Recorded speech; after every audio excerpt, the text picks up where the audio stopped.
বিসমিল্লাহির রহমানির রহিম।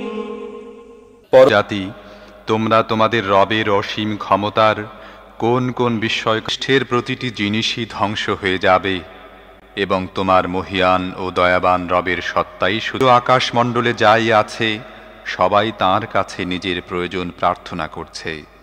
প্রতি মুহূর্তে তিনি নতুন নতুন কর্ম বোঝা।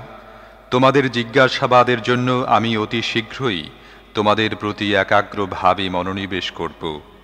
তারপরে দেখব তোমরা তোমাদের রবের কোন কোন অনুগ্রহকে তোমরা যদি পৃথিবী ও আকাশমণ্ডলের সীমা পেরিয়ে কোথাও পালিয়ে যেতে পারো তাহলে গিয়ে দেখো, পালাতে পারবে না।